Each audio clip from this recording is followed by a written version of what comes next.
am Bronwyn Williams. We're back with the small print, and today I've got my fellow Discourse ZA host, TK Pooe, here with me.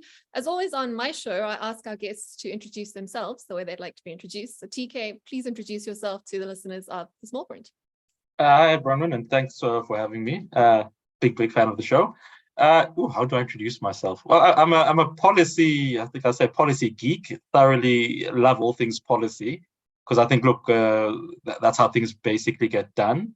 Like focusing on local government and how institutions work and how they work, and probably comes from the fact that I started my professional career at local government, so very partial towards the fact that that's where things actually get done.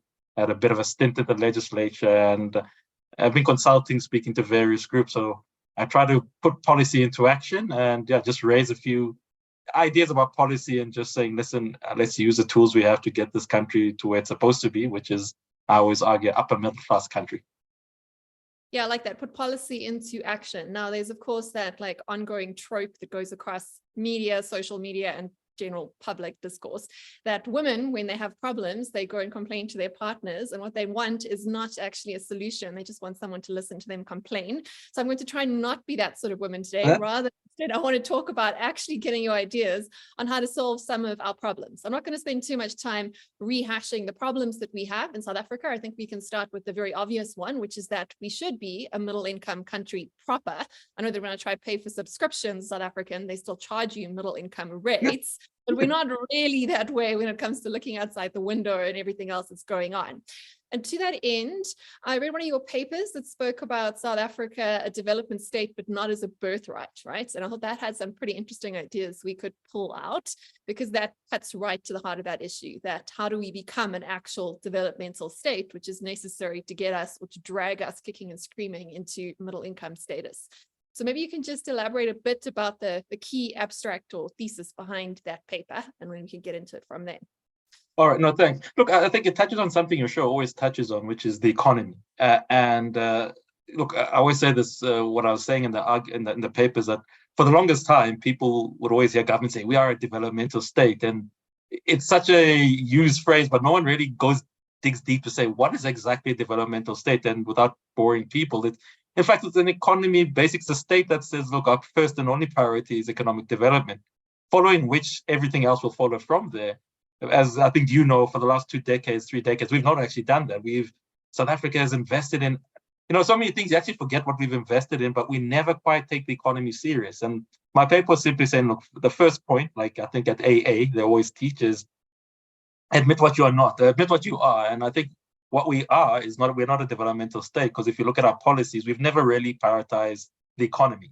I know there's been gear and all those other policies, but in truth, we've never said, listen, we're sitting down, Bronwyn, and said, listen, what do we actually want? Well, one and a half, if not get rid of unemployment, or maybe put it into single digits. What does that take? Well, it means you actually have to speak with the private sector. You have to be open to things which are a bit controversial, which is, look, you can't have so much unions. Not to say we don't have worker protection, but we say, listen, if the private sector comes on board and says, listen, this is what I can pay, understanding this is what's happening, it might not be to a minimum wage, but we might have to have that discussion. And you say, listen, for the greater good, is it better to have someone unemployed or somebody getting a wage? And in the interim of all that, you as a state invest in hard infrastructure and soft, by hard, obviously, what we kind of take for granted. Well, we don't take it for granted anymore. ESCOM, water type of things. And for soft, I mean education. And by education, I think it owes a bit to apartheid, where not everybody should be going to varsity. I know it's a controversial thing to say as I work at a university, but it's a key thing of saying, what does Bronwyn do well, and what does Bronwyn do well at a technical level, and can Bronwyn get a good life from this? And if Bronwyn says, listen, I'm great as a plumber, there's nothing wrong with that. How do we enable Bronwyn to do that? So my paper was just looking at that to say, let's actually start having the conversation properly about the economy and actually make a decision. Don't just speak about speaking. Make a decision. You'll make a mistake, it's fine. But at least you've made a decision, and people can live with people that make a decision and admit where they've gone wrong, because that's a hallmark of a great developmental state. It's not to say you don't make mistakes. It's to say you make a decision and you learn from mistakes. You actually become a learning state. So that's the synopsis of the paper. And what I always try to advance in policy, which is there is no perfect policy. There's only perfect learning. Yeah, so most of the concessions that you spoke to there that we might need to adopt if we do want to kickstart the economy, in other words, get not just growth on a nominal level, but actual improvement in life and flourishing for human beings. You mentioned things like perhaps we need to remove a bit of power of the unions, that you might need to work with the private sector. But there was the other side that also came through in your paper, right? At the beginning, you were saying that we failed to become a developmental state despite having a world-class constitution, but they also almost came through for the reader as a bit of subtext that could have been because of our world-class constitution that really is world leading, and it's a perfect wish list of a utopian society. But how practical is it when we need to actually get things done? And I thought that maybe you could answer that question also in light of your recent trip to China, and how when it comes to getting things done, noble goodness and greatness in terms of efficacy are not exactly the same thing. And that's an uncomfortable thread to pull on, but I think it's one that we kind of have to. We've touched on in this show before in one of the books that we reviewed that actually looked at developments across Africa, and how there's this sort of idea that comes from the weird Western world that you have to be liberal, democratic, follow the Western values in order to become economically successful. And yes, those two things do tend to be correlated in the long run, but there is a bit of a question as to kind of what happens first if you want to get the best results. And we do tend to be too hung up on means and not perhaps focused enough on actually getting to the goal that we want to get to. So that's a nice controversial frame, but over to you to try and answer that. Well, I think you actually captured it quite well. It's one of the things that I was always a bit hesitant. I was like, I think Bronwyn would probably pick that up. And you're right, there was a subtext to it. And the subtext is this. Look, and I always use a sporting analogy because I think that's what most people understand. And sports has so much analytics within it these days that I think it's almost the perfect thing to study. And the question I do go through the paper say, listen, we are told we have the best constitution. But then I say, if we have to quantify it, what actually makes it the best? In football, there was phases, right? My club, I love very dearly in South Africa, is Kaizer Chiefs. They used to win. That was the whole thing. And then obviously we went through phases of your Barcelona, which is a tiki-taka type of football, which is, despite Bronwyn's size, she's smart enough to get the ball out very quickly. So it became something, it's almost, people follow phases and fads. And that's what everybody adopted in football. But it's a set standard. Then the Germans came in with something quicker. So we can quantify what makes a good football team and what trends we're in. Now, this question where people say South Africa is a good constitution, it's never been quantified for me. I know people look at, I think it's one of the constitutional judges from America. I think her name escapes me. She had a whole rap thing around her. Rick, that one. Yes. Yes. Exactly. And she, people take it and say, no, she said if we had to redo America, we'd adopt the South African constitution, but that still doesn't give you quantification. So I came to the point of saying, look, I think what people mean is what, so as you said, Western countries like, when you say rule of law, when you say liberal values, that's what people really mean. As in, do we have a certain metropole which is comfortable to say, I want to express myself in a certain given way, and the country allows me to do it? That has nothing to do with the economy at all. And so we take that and we put in the South African context, and you're like, okay, if it works so well, last time I checked, if you eat the South African constitution, the calorie count is quite low. So it doesn't really feed people. So later on in the paper, where I'm a bit more free, I do say, listen, one of the mistakes we made was to adopt this constitution. And I kind of make the point in it. I say, look, and I know the argument is always, well, if you look at Western countries, Europe, let's be specific, Western Europe and America, that's how they developed. In the paper, I say something controversial. There's an academic who actually quantifies when America really took off. He says, if you have to put in the issue of slavery, there was no constitution there. If you have to put in the world wars in it, there really was not a liberal value that really put these countries forward. Now, I always say this, I wish South Africa could go colonize the world, but unfortunately, Denel and army is not ready for that. So it kind of shows you that if you ignore history, it's easy to say follow the South African constitution because it's a warm feeling. But if you really want to be about analytics and actual quantification, we took the wrong path. And I say this, and I do admit in the paper, it's due to apartheid, and it makes sense that we would want to make sure that we never go back to a dark history. But in doing that, we've kind of locked ourselves into a development path which says, look, it needs to be a development path which is, it's a bit Western in its orientation, but it's Western from a particular time period when they were developed. And it's not going to work. And then I said, look, what have other developed countries shown us? Well, if you look at Japan, Japan's economic miracle post World War II, there was nothing liberal about it. If you look at China, and this is where China kind of is a bit of a weird anomaly in that China is very comfortable to say, they openly tell you that, look, liberal values don't grow the economy. What grows the economy is hard decisions and hard infrastructure and manufacturing. So what I've kind of the key things I took away from China is you need to be unashamed about taking a path which many people do not like. It'll make people uncomfortable. You will be labeled and in certain quarters ostracized. But the key thing for a state, and by a state, I mean, the political science, which has you and I in it, which has the private sector and obviously government in it, is that's who you account for. You don't account to a liberal Western institution, the EU, other countries, even the United Nations. You ultimately account to citizens, and citizens kind of know what they want. Now, am I saying, can we be China? No, I don't think we can be a China.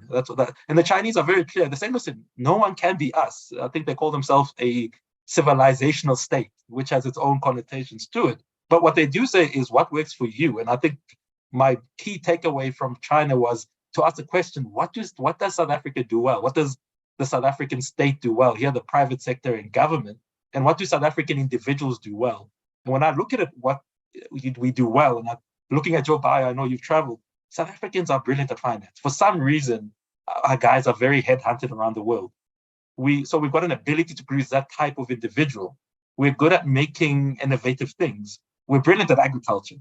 So the key question comes in, why can't we just simply say, listen, what are the stoppages that are stopping us from doing this at a mass scale so that someone who's in Soweto, someone who's in the Free State, the deepest Free State, can actually benefit from this? Is it going to be like China? No. Is it going to be like America? No. It's going to be like South Africa's core skills. And I don't think we spend enough time looking at what we do well and saying, how do we maximize and massify this? And that's what I really took from China, is that we cannot be them. We need to ask, what do we do well? And can we put this, what we do well, in a massive way so that we can all benefit? Because there are certain things I think we do outstandingly well. We just can't get those economies of scales going.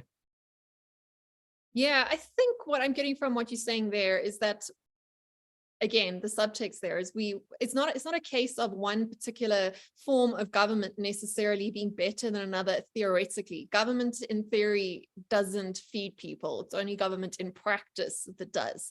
Now, depending on how you've been brought up or what sort of values you have adopted through literature, through your education, through your parents and your society, you might be sort of horrified by the way that China runs its state. And at the same time, you might be horrified by the Western consensus too, which also has its own clear human rights tragedies that go on in those sorts of states.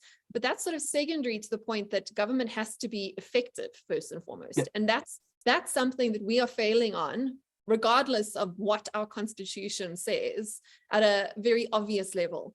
It would be nice to have leadership that's both great and good, but we don't seem to have either. And I think the challenge for us is how you get to a degree of competence. Yes, you can run a state if you are highly competent, the way China does, without a constitution that puts human rights and nice things all at first and foremost. At the same time, you can run a state based on really sort of altruistic Western liberal values if you are still then competent at facilitating those values, having the systems and structures in place to support them. But we seem to have neither. And as you said, a constitution doesn't keep you warm at night. A constitution that promises you the moon, but then gives you nothing is almost like it's a red herring to conversations about South Africa.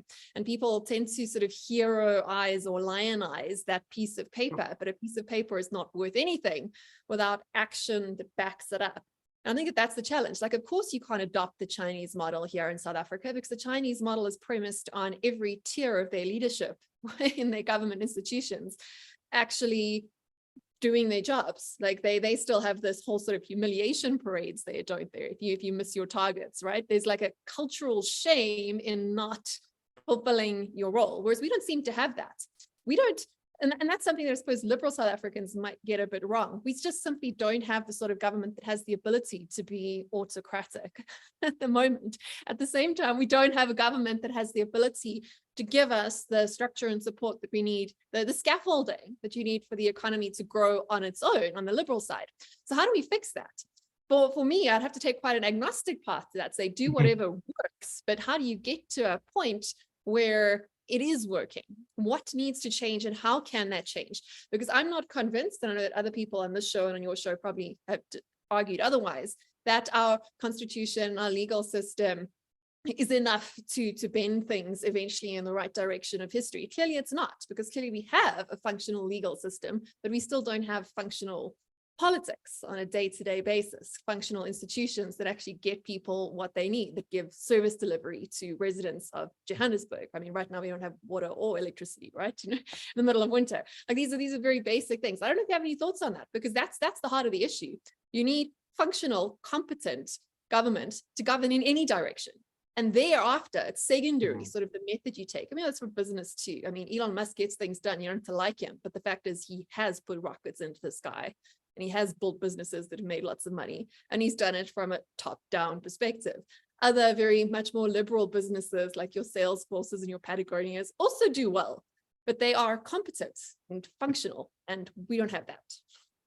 Yeah, and I think you're right in saying that that's the dilemma we've created. I'll probably start from the 90s. There's a colleague of mine, he said, and this is obviously, you'll see how you take it, but it's something a view I've come to view. He says, probably the mistake of the constitution in South Africa in 1994 is, and they always say it, is the assumption that you'd always have someone like President Mandela and Mbeki. That's a number one fault. And it doesn't account for someone like President Jacob Zuma and someone like President Ramaphosa. So if then that we understand that there's an incongruency with the constitution there, then I think it perfectly makes sense that we need to say it doesn't work. I think we've 3 decades on, we know things that don't work in government. One, the reason I have a problem with the legal system is, if anything, the legal system is actually constraining policy thinking in South Africa. One of the famous judgments I'm working on was the one about the housing, that government must, when you're about to kick people out, you must give them housing. It's like one of the famous ones from the 90s. I think it was Judge, I can't remember his name, who gave it. And it kind of said to government that, listen, when you see a CBD falling apart and people have occupied it illegally, you can't just go correct what is wrong. You literally need to give them a secondary option, but that creates its own issues. Like, one, where does government get the resources? So it was like, oh, okay, that's problem number one. And two, you're also seeing it in as much as Zondo is good-ish, I think it kind of, if you look at the subtext which is coming, is that we're becoming a legalistic state. And the issue of legalism is that it doesn't allow for room for innovation. And that's my fear when it comes to policy in South Africa, is that those that are so pro to the constitution are actually putting a straitjacket on how we're going to get out of these solutions. So I think we do need to come to a point we have to say, listen, how do I say it? You kind of need to suspend the South African constitution for a period of time. And this period could be 50 years, it could be 80 years. But the point needs to be, we can only concentrate on 3 things. There's only 3 things I want from the state. One is economic development. And economic development is, as you've always touched on, it's not simple GDP numbers. It's a simple issue of saying, we can't have 60% of the South African economy, I think it's 65 now, coming from the city of Cape Town, Durban, and Joburg. That you're basically saying, in the absence of you living in these 3 metropoles, you are useless, therefore we don't need you. So we need an economic development model that says, how do you actually get the best of what Northern KZN can do, what the Eastern Cape can do? And we all know what they can do. It's agriculture, a bit of manufacturing. And you look at the northern provinces that are close to SADC, because I think that also has to be one of our saving graces. As an economy, we're only 60 million, and it's not an economy that's doing well. But if we kind of put SADC together, and this is not me saying we need open borders. I'm not, I know you had that debate with someone on your show, but it's me saying, if we get our state-owned entities, the right ones, I think we need to probably get rid of 100 or 200. If we then put the private sector and them into the room and say, guys, how do we, and people will not like this, how do we actually become a hegemon in SADC? Because then you speak about 350 million people. That's an economy. That is a Nigeria. That is an Indonesia. That is, you can play around with those numbers. But for this to happen, we need them to have the freedom to say, firstly, we need to improve our provinces. We need to make sure hard infrastructure is there. The schooling system is right. And by schooling, not so people can, as I said, just go to varsity, but the hard boiler making, those things which, if you need to, living in Joburg, if you need those things to be done, it's probably not going to be done by South Africa. So I think that's where you start with it. And then secondly, and this is probably the harder part, and it's one where when I make the argument, I also become a bit, I defeat myself, which is then I think South Africans have we become lulled to believe that there's only one leadership path. The reason, and this is what gives me hope, I have hope because I know the people running the country aren't leaders. The people, think about it, if I gave you a job as a president, as a minister, and I said, you didn't need qualifications, you just needed people to vote for you. You don't really even have to do a great job. You just have to appear, go to functions, eat, and people just need to worship you where you are. Yeah. You say, wow, that's a good job. But that's what we have. So imagine if we actually put people who are actually qualified into those positions and actually know what they're doing. Already, I think you had a 40% improvement. And then obviously the other one is what happens afterwards. But I think this is where I think we're a bit duplicitous as South Africans, that then the question comes in, well, and it's a simple one. Nature abhors a vacuum. And many of us have simply just said, well, you know what? It's easy to criticize President Ramaphosa. It's easy to criticize John Steenhuisen. Let them do it and I can be fine. And that was an argument for the longest time. Well, it doesn't work out like that anymore. You're not fine. Their mistakes have seriously impinged on our ability to grow. So I think South Africans, and I have to be very honest, especially middle-class South Africans, have to then say, listen, guys, get your hands dirty. And I don't care what your political party is, whether Freedom Front Plus, IFP, ANC, that's a you question. That doesn't have to do with me. My issue is a South Africa question, which says, what is so wrong with our middle class that we don't want to get our hands dirty in politics? Because really, if you and I simply stay here, and look, we'll all do it in different ways. Some of us will fund, some of us will encourage people, some of us will give policy advice. But I think there is a missing link between our good intentions and the politics of it. So I think we need to bridge that gap to say, listen, who can we actually get in our community that's good, who we know has got a proven track record, and say, listen, someone like Clem Center, planning, that's what you do. That's what you're very good at. Put you in the presidency and actually get a finance minister who understands that finance is about rules. It's about a bit of innovation. You can pick any name you want. They're probably there, they exist. And that's how I think we start to move forward. Because I think this for me has always been the big gap of, we know what we want to do. It's not like South Africans don't know what we want to do. It's an obvious thing. The issue is we just don't want to get our hands dirty because it's somebody else's problem. And I think if we continue with that mentality, we're going to find ourselves worse off.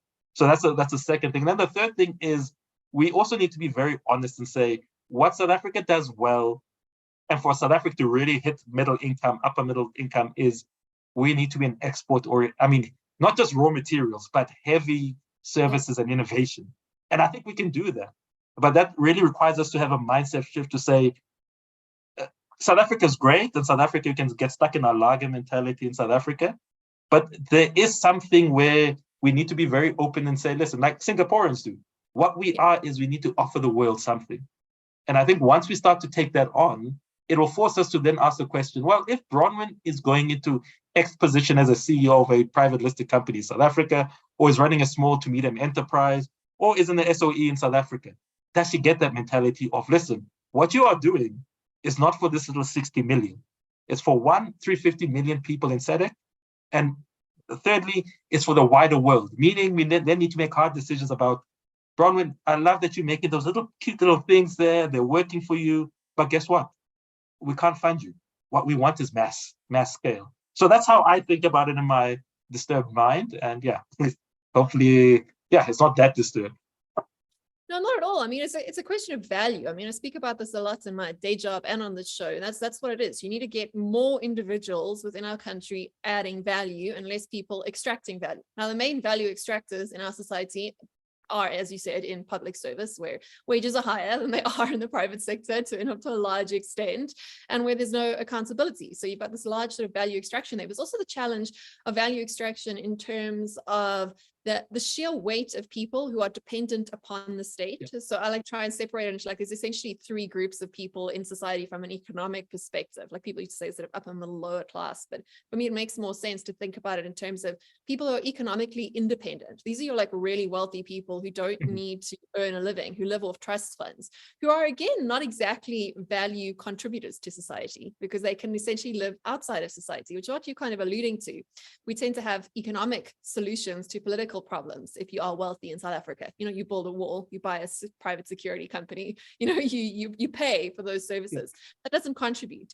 Then you've got, of course, your dependent population, which is growing too fast in our country, where you have too many people that are dependent upon the state, that are not contributing economically. This is not because they don't have value to add, it's because they've been unable to be valued by society, either because they lack the education or because they lack the skills or because they lack the access to opportunity or because they're disabled or young or indigent or old. But there's a huge amount of that, and that's a challenge for democracy. As soon as you've got a dependent, a larger than sort of working population that's dependent upon the state, you don't have a democracy, because essentially those are of the state. They're not rulers of the state, which is what democracy should be. And then you've got the third group, which is what we need to grow. And that's what I call the codependent group, which are the people that buy and sell. Either they labor their time, they trade, they are essentially contributing economically to the economy, that are essentially propping up both those groups, the really wealthy people and the poor people. You know, like they're the people that you pay rent to on the one side and the people who use your taxes support on the other. And that's what we've kind of failed to do, to grow this sense that society or the economy will only grow when we invest in people who are adding value, right? Yep. Not only in spending money on extracting more money. And the same thing on the export side of things. Like, what value are we as South Africa really adding to the global economy? Or are we just expecting to sort of, you know, get grants and handouts and get Europe to sort of pay for our electricity problem and get, you know, like someone else to pay for these sorts of things? How do we change the conversation then to how we can be value creators and make people valuable to each other, but also feel valuable? Because a lot of this problem you talk about in terms of, you know, like a lack of actual participatory democracy, I think there is quite a large sense in our society of low sense of self-worth. Also something I've spoken about on the show quite a lot, right? And this is also the legacy of apartheid. It's the legacy of bad education, pre and post apartheid. There is a sense of inferiority among South African businesses and among South Africans in general, which you almost kind of feel embarrassed about coming from here, that you're not as valuable as an American or as a European or something else. I don't know what your thoughts are around that value question. And I think that's a more positive way to frame economic questions. How do we increase people's value to each other and our value as a collective to the world? But it's a hard question to answer, but I don't know if you agree with my framing there. No, I agree with it totally, because I like, especially when you speak about that middle group, which they would love to contribute, but they basically have been locked out. And I probably should have touched on the issue, and I think we have to be very clear with the grants, is I have a problem with the state that celebrates that, listen, we actually are increasing more people onto the system. And I'm like, but, you know, like... It's not an end, it's just a means, yes. It's not even that. It's like, I mean, what you're saying, I mean, what a functional, and I'd say a logical state argues is, geez, we're happy that we're growing the economy. We're happy that more people are less dependent on the state. Because as you said, I like the framing. When you're less dependent on the state, it gives you more mileage. If anything, you have the ability to actually participate. Because if poverty is what's driving you into it, your ability to really reason and get into it, it's actually very minimal. And that for me is problematic, because you're basically you're basically condemning people to a life of saying, listen, a servitude, for lack of a better word, that listen, as long as I keep increasing this grant and you're happy with whatever, and remember, it doesn't even beat inflation. That for me, I think there's something very sinister and quite wrong with it. And this is especially if you look at our liberation history. And I always make the point when I even speak to ANC, people say, I know there's two ANCs, and this is not about a good or a bad ANC, this is history. The ANC that my parents liked, and I always tell people, it's not to say, oh my word, there's nothing brilliant about me. I'm a product of my mother was a teacher and my dad is a businessman. That's it. Their understanding of life is, look, we work so that you can have the best. And that was what really made a lot of, I'd say, the generation of my parents like the old ANC. The ability for them to be able to say, listen, there is apartheid. We're trying our best in it, and we partially are succeeding. We just need it to be removed, the barriers of race, so that we can get bigger into this. And for some reason, the ANC in the 90s sort of forgot that and simply said, well, look, it's almost like saying we've run out of a bit of imagination. In the absence of imagination, we'll put up grants. And like you said, it's now to the level where I feel sorry for any government, including the DA, that thinks that you're just going to go into government and get rid of grants. If you want another July unrest, try it, see what happens. So well, you're right to say, so we need to give people something back in return. That's why I like the argument of value. Because when you speak to somebody who works on a grant, I've been unemployed before, and I can tell you, I don't want to be given a grant. What I want is the ability for me to make an economic choice at the end of the month, right or wrongfully for me, because that's an issue of how you spend your money. You might value things different to me. But the point is, I want you to have the ability to make that choice as wrong as it is. If you want to invest in a Lambo, but you want to live in a place which doesn't quite make the Lambo look great, guess what? That's for you.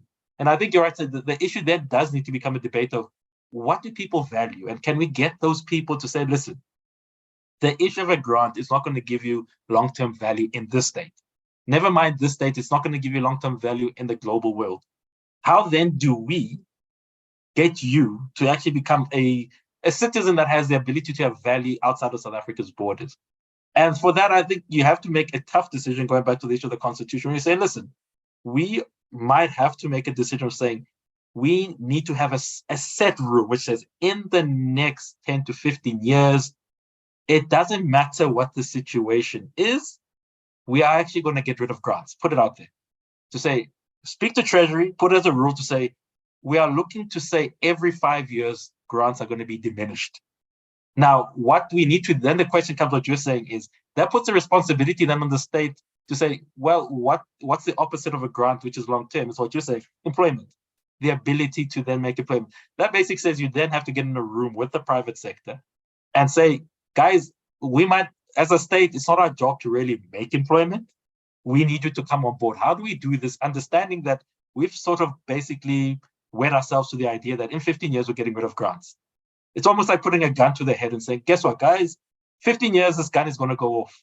The question is it going to fire outward and it's going to be nothing? Or are we all going to take a bullet and basically die? And I think that's how I kind of understand it, because the only way I think you get out of this is employment and value. Because I think that's how you become a proper functional citizen. Because at the moment, you're not giving citizens that. The ability, think about it, even if you take that grant, and I understand it's the difference between poverty, so I'm not ignoring what it does in terms of poverty. But I think people want more. I've never met a human being who simply wants less in life. So that's how I would answer your question. So I think we do need to put a hard rule. It says in the next 15 years, these grants are going to go. Tell citizens, put it in a rule, speak to Treasury. No one likes Treasury anyway. So people accept when it comes from Treasury. And then simply say this, the opposite needs to be, how do we create mass employment? We're talking, look, it doesn't matter what your idea is, provided you can say, listen, if this thing works, it'll give us 5 to 10 jobs. And that's what we need to care about. Will you make mistakes? Will there be people who game the system? Because we're very good at that as South Africans. We game the system very well. Good. But the point is, I think we need to get to that. Because I think once that dynamism kicks in, I don't see us ever going back to a situation of grants where people say, look, I can actually do better in this. Yeah, so I hope I've answered your question a bit, because that's how I envision us really. And like I said, I like its value, that the value proposition which says you're not just valuable in South Africa, but you can be valuable around the world. Because like you said, at our top end, not a liability. That's the framing. I think that's something I'm quite frightened about at a global level, with the way that policy conversations, when you start to listen in on some of those large forums, have shifted from viewing human populations as being on the asset side of the ledger, shifting towards the liability side of the ledger. Even in China, where you're starting to see now young people having unemployment, even their graduates. I mean, there's a whole movement there we're looking at now. It's like the take off your gown movement is the sort of the bad English translation of it, whereby the Chinese government is basically telling young people with degrees, lower your expectations and go get a blue collar job, even though you've studied for a white collar career, which is very, very frightening. So again, this is not just a South African challenge. It is a global challenge. But looking across history, when it's come to large challenges of having large swaths of your population who don't feel valued by society because they don't have access to opportunity, because they don't have a job, because they are dependent on some sort of a grant or is trapped in some sort of unemployment spiral, the sort of dirty secret there from a sort of economic history perspectives, there's kind of been two ways that countries have got out of that, historically speaking. The one has been war, where you kind of give all your young people a job in the military and all the women a job in the factory. I mean, this is why a lot of modern countries sort of snapped out of those spirals, and then hopefully you win, right? Because if you lose, that's a sort of bet that you don't want to, you pay. And as you mentioned, we don't exactly have a military that should be going out and attempting to conquer or contest really anyone at this point in time. So that's not really an option. We can't really send our young people to the military and hope that solves the problem. But the other way is through more authoritative state involvement in big works programs. And this, of course, is very controversial to anyone on the sort of the right or the libertarian side of the economic framework. But you mentioned Roosevelt earlier and his very controversial policies that actually entirely sort of negated the American Constitution. He basically instituted a state of emergency and spent huge amounts of money that he didn't have on projects that maybe people didn't need, but in order to employ young people. Yes, there were war profits that also helped sort of fulfill that whole project. But similar projects have been done in other countries where large works programs have been used to put young people to work in ways that the private sector cannot support, because that's the other catch that we're in South Africa's economy, in that who is unemployed is not employable by the private sector, because we've got kind of a split private sector. We've got, on the one hand, very blue chip, very financialized companies that require white collar education, right? I mean, big banks, big consulting companies are simply not going to hire a rural 18-year-old who dropped out of school. That's just simply not going to happen. And the other place that our private sector creates employment is through mom and pop shops, through SMEs. In fact, that is the largest sort of support structure for new job creation. But as you said, that's not efficient for solving problems. You can't deploy government capital or development policy aims towards SMEs who are each going to be employing one or two people. It's just too complicated to manage those sorts of job support schemes. And many sort of NGOs have tried to do this, but it's just not efficient. And it's not efficient from a private sector perspective or from a public sector perspective. So if you do want to really become a developmental state, you need a government to take a strong angle in deploying both capital and people, human resources and capital resources, towards some sort of productive end. Instead, we have deployed taxpayers' money to support grants. So we've taken sort of active potential money and turned it into sort of consumption goods, which is the wrong way to do it. So I think the point too, if I know this is a very long way to sort of get to this perspective, but the argument towards more libertarian and right-wing economic viewers is that we're already spending the money. We're just spending it on grants right now, which is doing absolutely nothing. It's just holding the status quo in line. But if we deploy that same money that you're saying, that we should cut off the grants, towards large public works programs, whether that is a couple of years of, if not compulsory, but always guaranteed state employment for 2 years in a works program, whether that be in agriculture or in building or in whatever other sort of menial work that can be used to fix the potholes, to, train electricians to fix Eskom, or to work on Joburg water to keep those sorts of things going. How do you feel about those sorts of programs, or whether it is a large sort of blue sky moonshot kind of a project like the sort that Mariana Mazzucato and the likes of Cyril Ramaphosa get all starry-eyed about, which I'll reserve my comments on those. But what are your thoughts on that, on deploying state capital away from grants towards works programs, which are not market efficient, I admit, but it's more efficient than a grant? The Cambridge, I think, was the Cambridge Oxford Dictionary always has a word of the year. I'm very sure South Africa's word of the year is going to be moon, whatever the moon shot, the moon, anything. It's going to be our word of the year. The European economists came here and shone and put stars in the eyes of our politicians last year. Yeah, this professor, we actually hosted it, so I should be careful how I say it. No. Look, I'm for the idea only if we speak of, if you're making this model work in terms of tweaks. It goes back to what I was saying about Look, there's always a thing I do beginning of the year. I always look at I can't remember which it's an engineer magazine, and it always puts this question of top 10 sectors you should look out for growth in the world. I think we need to almost take a position, as we said, where we're going to lose money, but like you said, we might as well lose it doing something. But I'd rather us take a disposition which says agriculture, because at the end of the day, whatever the produce is can be fed back into South Africa. And you would have noticed our malnutrition numbers are not great. We don't really give people food. They don't have great food in South Africa. So that I would go for agriculture, but it would also be agriculture which also says, how do we get what we have here exported? You would have noticed I'm very big on, I don't mind putting money into something where we're going to lose, but it needs to be something where we can take out to outside of South Africa's market. Because I think that's the other thing is, unfortunately, I guess it's fortunate, depends how you look at it, that, and I think your people, the economists really have brought this home to me, is 60 million is actually very small. I was in a province of Shandong. I think the province is about 100 million, and the area I was in was about looking at 80 or so million. And I was like, oh, so you're basically saying, as big as the problems we have in South Africa, we're just a little dot in the bigger world. So I think we need to actually pick 5 sectors. 3 of them needs to be stable diets. Agriculture is a stable diet. You can't get away from it because it's something which you can feed back into the South African system for food. What else do we do? I think healthcare. We're very good at healthcare. I know not giving people great health, but what I mean is good at producing nurses and doctors. Now, obviously, doctors are a bit of a niche market all by themselves, so I'll probably take it easy on them a bit. But I think nursing, you can actually train nurses. It's one of those things where at the high end, when they become super specialists, that's the science bit. But before that, you can really train people. And I was thinking, why can't you make a Western Cape a harbor for making sure that we can produce the type of nurses we need? You would have noted a very weird thing I picked up while coming back, that the German government is speaking to the South African government about how they can take our nurses. And I'm thinking to myself, who wants to have a conversation like that? So I think you probably look at healthcare. Look, I think we haven't developed our ports, like heavy infrastructure to the levels we needed. When I think I landed in Shenzhen, my word, I was like, oh my, so a little terminal there is like Durban.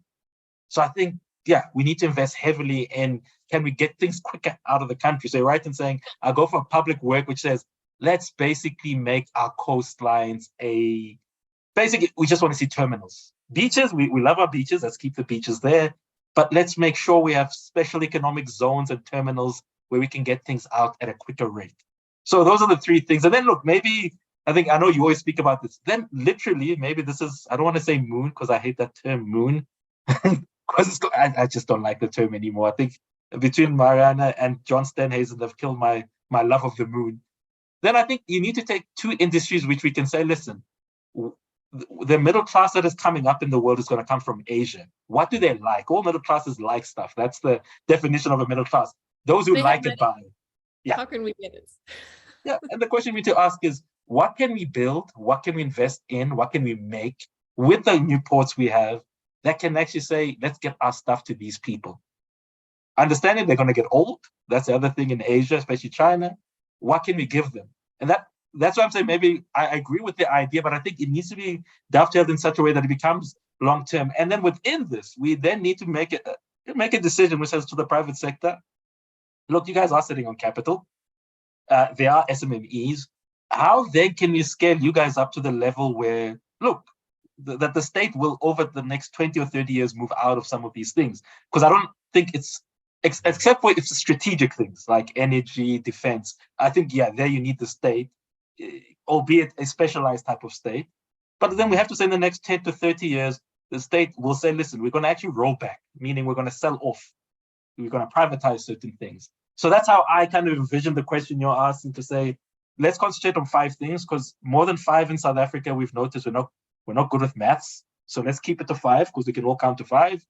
And let's pick industries which, most importantly, 1, can feed back into the system. And I think agriculture therefore stays. And then the issue of, I think, and this is maybe a controversial 6th point I'll maybe touch on, we need to become more of a hegemon in the state, in SADC. It's actually become deplorable when I was younger and I was like, hey, I like what President Mbeki is saying, that, look, let's not allow Uncle Bob to basically go to The Hague. Looking at it back now, I think it was a big mistake, because literally the failure of the Zimbabwean state is what we live with. Our infrastructure is suffering there. And SADC at the moment is in a position where there is a lack of leadership across the board. I mean, the MPLA in Mozambique, it's Frelimo Mozambique, MPLA Angola. Basically, they don't know what they do. And we only ZANU is just it's a poor, it's almost like the Portuguese colonies. You know, Portuguese colonies were the worst to have because they were poor administrators and they were just bad. ZANU is just a poor military. They just care about self-survival, and they're just rent-seeking from the South African state. Namibia could go either way. Eswatini, as they call themselves now, has a king, all in name, but really doesn't care about the populace.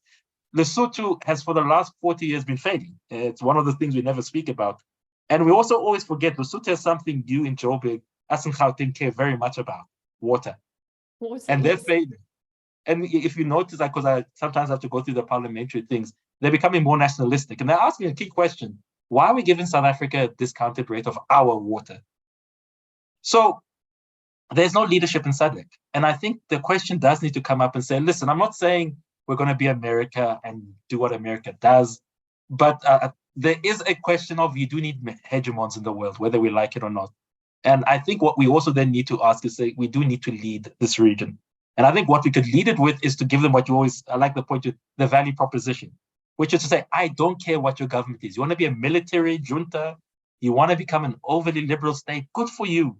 But what I care about is you're impinging on South Africa's ability to do many things. So what we give you in exchange for you opening markets, what we give in exchange for us basically not sending in our military, is we want to make sure your citizens live a good life in such a way that it doesn't impinge on our borders anymore.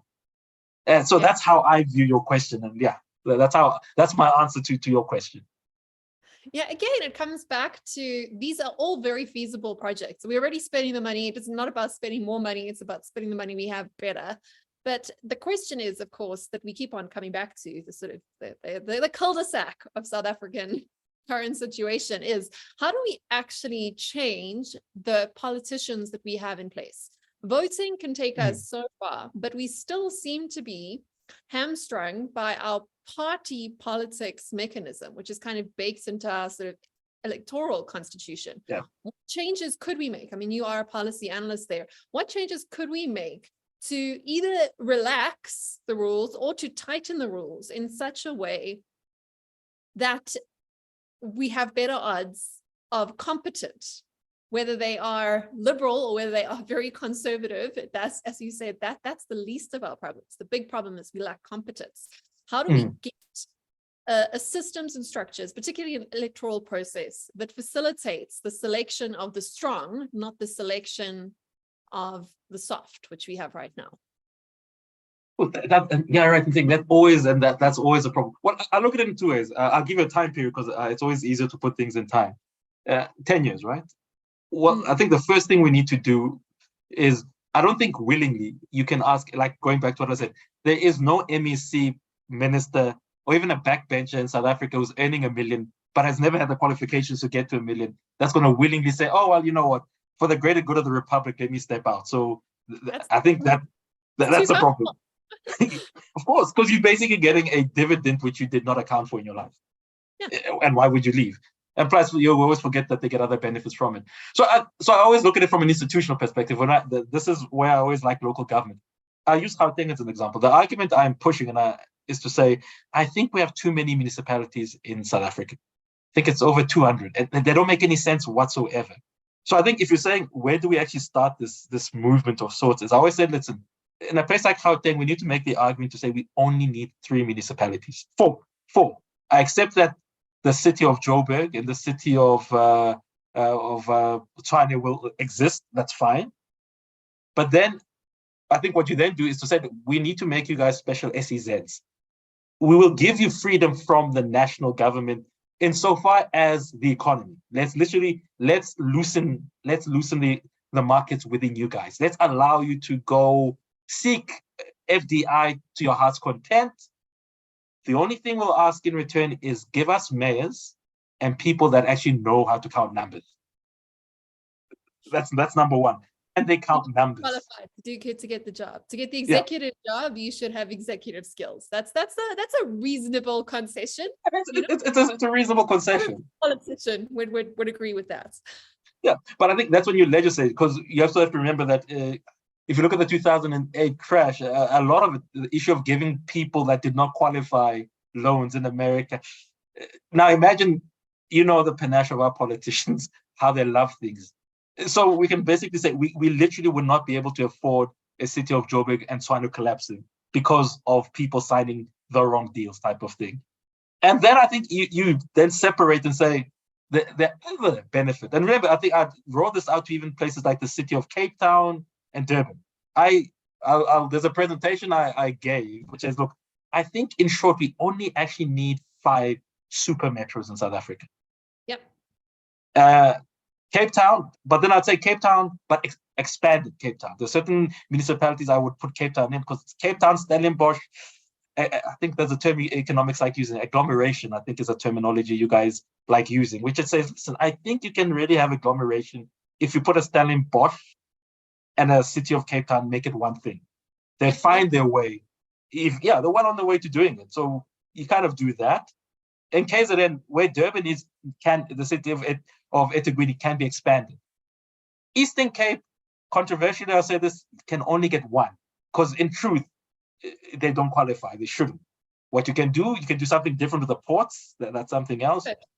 Yeah, Yes. and then but then the other benefit, the second then extraction I take is you then have an actual pure separation between administrators and politicians, which is to say, look, go run for politics. That's a you thing. But administrators will only be picked and based off not knowing you and the ability to get the work. Because I think we've done very weakly in South Africa is we're top heavy. Politicians have all this benefits you can extract, and administrators, if you've worked in government, you actually don't have a lot of strength. If anything, you literally are living by the grace of a politician, regardless of how good. You literally have to argue and claw and scratch to get anything to work in those places. So that's how I would say, listen, give the politicians the ability to say, listen, you guys can look great. You will do well. Heck, we'll even put your salary in line with how a GDP of your economic zone works. Because that's what they do in Singapore. When the economy doesn't do well, politicians don't get their money. So we'll even say, listen, you see those lovely CEOs who get X amount and you guys are always jealous and complaining about, we'll never pay you their salaries because it's a different formula they use, because it's not their base salary is low. It's a performance that comes from that gets the CEOs those money. But we're willing to give you that. If you were to say City of Joburg for the next 5 to 6 or 7 years, you're growing it at 10 or 20, you know what? We would more than happy to give you part of that. Not all of it, part of it. Even more, we'll give the money. Do the job, we'll give you the money. Yeah, so I think that then puts us to a situation is what you're asking, what do we do with all the other places that are metros? And I think you simply just say, listen, we're actually going to cut out and put you in it's a hold.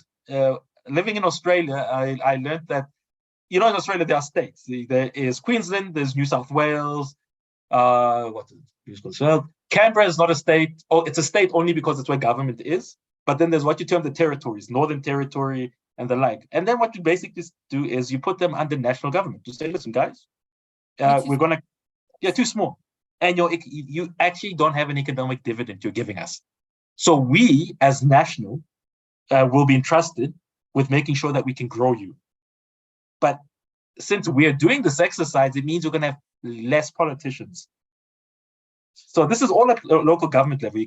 So because I think my hope in doing this model is that we learn to start cutting them off at the base, the poor ones, so that they don't even dream of getting in. And then secondly, we need to get rid of provincial government. I don't know why we have provincial government. It makes no sense. If you read the constitution, as fanciful as it is, the province doesn't really have a role. So why do you keep them there? I can keep them there. Yeah, basically get rid of them. So basically you've chopped out a whole layer of politicians. So the less, the better, so to speak. So what you'll be left with is a manageable amount of local government politicians who basically can only go once they've proven themselves at local government. And I think the key ones will have to be places. And look, it'll create its own problems. I foresee that, where people say, but it would seem as though the only politicians that are rising are the ones that have come through the metropoles. And whether we like metropoles or not, what do we get? Well, what we know from metropole is if you've come from that environment, internationally, if you look at all the municipalities around the world, you have a particular outlook, and your outlook is capital, which is capital. How do I get more money into this? Yes. Into government? How do I get more money? How do I know that people like me because I bring stuff in? And we don't have that in South Africa. Ours is a very warped system where it's more like, how does Bronwyn serve me better? It's not what do I give back to Bronwyn? So that's my big, part fanciful, part practical, which is you cut more out, because I think it's easier to manage a smaller number, which is a two-tier system of government, national and provincial. And at national, which is something I'm working on a book, which is to say, look, I think we need to mandate that in a reformed constitution, not this one, that we only really need about 18 ministries in a country like South Africa. And the key ones you keep, obviously, Treasury. I think Treasury is a bit too conservative. They don't like experimentation, but I'm fine with that, because I think you actually need people who are hard-nosed about saying, but Bronwyn, I love your idea, it's great, but the numbers are not adding. And I always like people, you need people like that in a room who tell you the numbers are not adding up. Can you come back with something else? Because it basically puts the onus on you to make your plan better in number-wise. So you keep Treasury. I would do a split thing with the presidency. I think you should have a presidency that looks after foreign policy, how our relations is with the rest of the world. And what we really need is we need a prime minister. Somebody whose sole job is to look at, why does this country not work? And then I think you need a third ministry, which is to say a ministry which looks after these super SEZs, the 5 metros I spoke about, to say, guys, what is bothering you at national level? How do I cut the red tape? And obviously, how do I also keep you accountable? Because we don't want an issue of moral hazard where you've leaved yourself so much that you've literally put the whole system at risk. So I think you need that. And then you need another ministry which looks at those municipalities which are going to be rural, because most of our municipalities are rural, whose sole job is to say, how do we in the next 10 to 15 years get you to a point where you can join these super 5 metros? Yes. And then I think you need a ministry which needs to be manned only by former civil servants and private sector people who've actually got a good reputation. But not that we like them, not that Business Day says, wow, great, blue tick. But people have actually proven themselves in industry. And these are the people who are going to be entrusted with saying, how do we train our civil servants for what comes next? Because what we currently have is civil servants that are great. They were great for the 90s and the 2000s. They're not understanding that, listen, like judges, if you had to say, okay, look, there's things happening in the digital market and the case is coming up, who do you think they refer to? They're stuck. They don't know, okay, listen, I wouldn't know how to give a judgment like that. Or civil servants who are like, Bronwyn is coming up with an idea. It sounds great when I hear her, but I don't understand what she's saying. So I think we need a ministry that teaches guys, listen, this is where the economy is, not only in South Africa, but in the rest of the world. And these are the type of skills that you're going to need. So that's how I kind of see it going forward. It's a bit long, I know. It's a bit long-winded, but that's how I think, in my mind, I see things. If I was given ultimate power and I could get rid of people as well. And I think people listening to this would see how actually conservative those changes are. You not want to take away people's values and people's, property rights and that sort of thing. Maybe we get to that later. But the point is, it's really simple. We just want to simplify. We want less, but we want better. We want competent people to do the jobs of keeping the lights on in our country. And that shouldn't be too much to ask. We shouldn't have to hide behind or to use our constitution or the way our electoral system is set up as an excuse not to get that. And I think that's something that we should all be pushing for. And again, I think it's also worth sort of ending off reminding people that even the sort of US Constitution has had several amendments, famously so, but perhaps it should have actually had more. These are supposed to be living documents. They're not supposed to be things that we crucify ourselves to at the detriment of our present and our future. Rather, they're supposed to be tools to get us towards the country and the nation and the whole global society that we actually want to live in. And if they're not enabling us to get there, then they must go or they must be changed.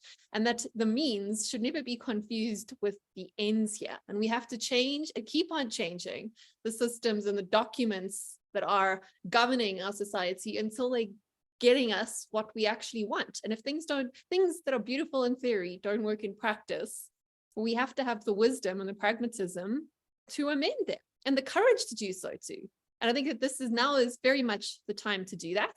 But I do agree with what you're saying, that in terms of just purely voting at the polls every 4 years, we're not going to get the change that we want there, because the system is rigged towards the eaters. It's not rigged towards getting people who are going to do things and change things. And we have to be honest with ourselves about that we need to fix the system, or we're going to get the same sort of politician. Because if the system is designed to create politicians who earn fat salaries and get wonderful benefits packages, those are the sort of people we're going to attract to the system. If we don't change the system, we're going to keep on getting whatever color t-shirt we pick at the polls. It's going to create that same sort of person that ends up in the position of power. And if we're going to change that, we have to change system.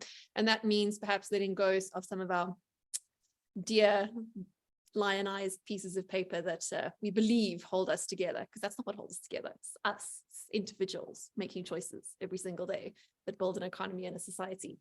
But I've spoken a lot. And I want to give you the last word, because I know I've taken a lot of your time today. So over to you, TK, if you want to wrap up this conversation, clarify anything that I've said, throw any more wild cards, we're listening. No. It was time well spent. Thank you so much for your time. Look, you're right in saying, at the end of the day, I've hardly met a South African, especially when you go overseas, and there's always that thing where we kind of come together, whether we like it or not. Like, when you're in a foreign country, you hear another South African, we somehow just always gravitate towards one another. And I've hardly ever had a conversation that says, yo, thank goodness we're gravitating towards one another because of our constitution. It doesn't work like that. So the three things I'd probably with one, look, we have to get over this constitution. For me, it is not a Bible for my life. I've got a different Bible, and it's fine.